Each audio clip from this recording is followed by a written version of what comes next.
अक्सर लोग एक सवाल करते हुए दिख जाते हैं, अच्छे लोगों के साथ बुरा क्यों होता है। दूसरे शब्दों में कहें तो यही हुआ कि अच्छे लोग दुखी क्यों रहते हैं।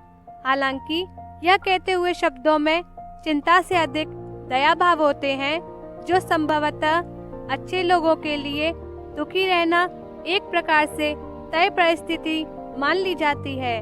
पर क्या यही सत्य है? क्या ऐसे मानकर अच्छाई से किनारा कर लिया जाना चाहिए, या ऐसे लोगों को एक अलग मानव की कैटेगरी में रखना चाहिए? तथ्यों का सूक्ष्मता से निरीक्षण करें तो परिदृश्य कुछ और भी रूप दिखाते हैं। सबसे पहले तो यह कि अच्छे लोग किसे कहा जाना चाहिए, या यह कहें कि अच्छे लोगों की श्रेणी में कौन कौन आ सकते हैं। मानवीय धरातल पर आकर सोचे तो इस संसार में रहते हुए वास्तव में अच्छे और बुरे की कोई परिभाषा नहीं है। वस्तुतः जो हैं वे हैं। परिस्थिति जन्य मानवीय व्यवहार, इन मानवीय व्यवहारों के लिए भी कई कारक जिम्मेदार होते हैं, जैसे तत्काल हालात, अपनी सोच, सक्रियता और सक्षमता आदि। अमूमन जिस भाव में अच्छा होना आंका जाता है वह है दयालुता का स्वभाव। दयालु लोग प्राय लोगों के काम आते हैं, लेकिन अधिकांश समय उन्हें अपने संदर्भ में इसका सकारात्मक परिणाम नहीं मिलता, या ज्यादातर समय हालात उनके विपरीत होते हैं। आखिर इसकी वजह क्या है? क्या यह उनकी किस्मत होती है, या उनकी सोच या स्वभाव की कोई गलती? मनोवैज्ञानिक धरातल पर विश्लेषण करें तो ये 3 कारण इसकी मुख्य वजह हैं। पहली, दूसरों के लिए जीना। दूसरों की खुशी में खुश होना। दयालु स्वभाव के लोग दूसरों की मदद के लिए हमेशा तत्पर रहते हैं। इन्हें खुद के लिए कुछ करने से ज्यादा दूसरों के लिए कुछ करने में खुशी मिलती है। यही वजह होती है कि जहां जरूरत पड़ने पे ये हर किसी के काम आते हैं, वही उनकी एक खास बात यह होती है कि किसी की मदद करने के लिए ये अपनी जरूरतों को दरकिनार करने से पीछे नहीं हटते। पर इनके दुख का कारण यह नहीं होता, बल्कि सामने वाले का स्वार्थी रवैया होता है।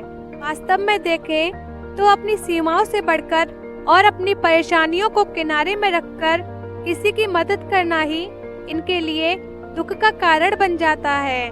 ऐसे व्यक्तियों के लिए लोग यह मानकर चलते हैं कि हर वक्त उनके साथी होंगे और खुद से पहले उनके बारे में सोचेंगे। उनसे मदद की चाह रखने वाले लोग भले ही इनके लिए कुछ ना करें, लेकिन इनसे कभी भी ना नहीं सुनना चाहते। एक क्षेत्रीय कहावत है, करने की 100 शिकायत, ना करने की 1 शिकायत। यही इन दयालु लोगों के साथ भी होता है।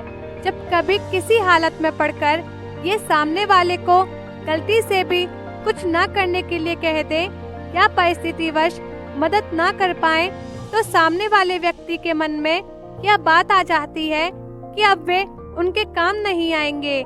नतीजा यह होता है कि वे उनकी बातों, सोच, निर्णयों को अनदेखा करना शुरू कर देते हैं। यही बात तो इन्हें दुखी करती है। आपको यह समझने की जरूरत है कि यह आपका बुरा रवैया नहीं है जिसके लिए आपको दुखी होना चाहिए या पछताना चाहिए, बल्कि यह सामने वाले का स्वार्थ है।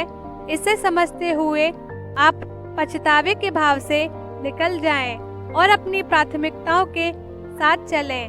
बार बार ऐसा होना आपका दिल दुखाएगा और हो सकता है मदद करने के अपने स्वभाव को ही आप गलत मानने लगें, जबकि ऐसा नहीं है। इसलिए अपने दिल की सुने और अपने कड़वे अनुभवों का प्रभाव अपने स्वभाव पर न आने दें। दूसरा कारण, खुद की परवाह करना स्वार्थी बनना नहीं होता।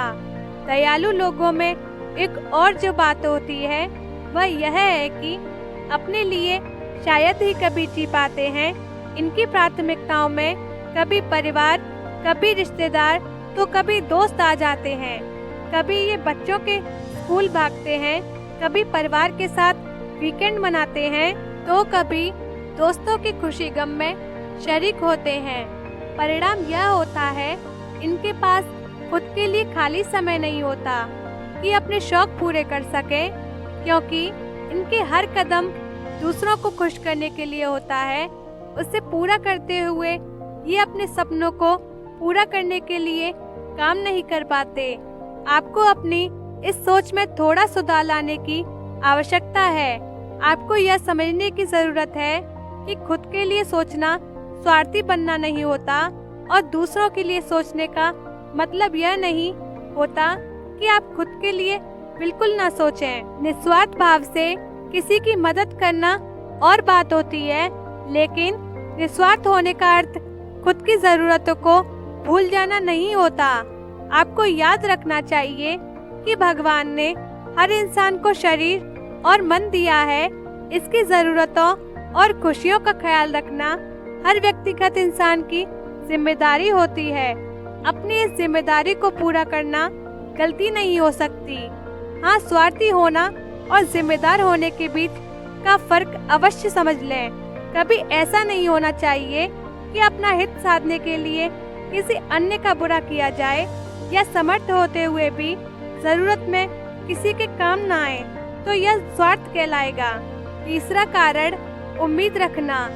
आपने किसी की मदद इसलिए नहीं की ताकि वह बदले में आपकी भी मदद करे या आपको सम्मान दे या आपके बारे में सोचे। आपका दिल और दिमाग ऐसा करना सही मानता है, इसलिए आपने वह किया। फिर अगर बाद में आपके उस काम को पहचान या सम्मान नहीं मिला तो आपको दुखी नहीं होना चाहिए। अगर ऐसा होता है तो यह दिखाता है कि उन कामों के बदले आप भी कोई इच्छा कर रहे थे और यही इस जगह आपके दुख का कारण बनता है। आपको यह समझने की जरूरत है कि सक्षम होते हुए किसी के लिए कुछ करना, यहाँ तक कि अगर आपने विवेक के साथ किसी के लिए कोई त्याग किया तो वह भी आपने अपना नैतिक कर्तव्य और इंसानी धर्म पूरा किया है। संभव है भविष्य में आपको इसका पुरस्कार मिले, लेकिन इसके लिए आपको किसी अच्छे परिणाम की उम्मीद नहीं रखनी चाहिए। गीता की वह उक्ति याद रखें, कर्म करो, फल की चिंता मत करो। यह वह राह है जो हर पल हर हाल में आपको दुखी होने नहीं देगी। इसलिए आप गीता की इस राह पर चलें और अपनी जिंदगी में हमेशा खुश रहें। तो दोस्तों, आपको कैसी लगी हमारी कहानी कमेंट करके ज़रूर बताएं। वीडियो को लाइक, शेयर और सब्सक्राइब कर लें। साथ ही घंटी दबाकर ऑल पर दबाएं ताकि आने वाली वीडियो आप पर पहुंचे। हम आपसे अगली वीडियो में मिलेंगे। धन्यवाद।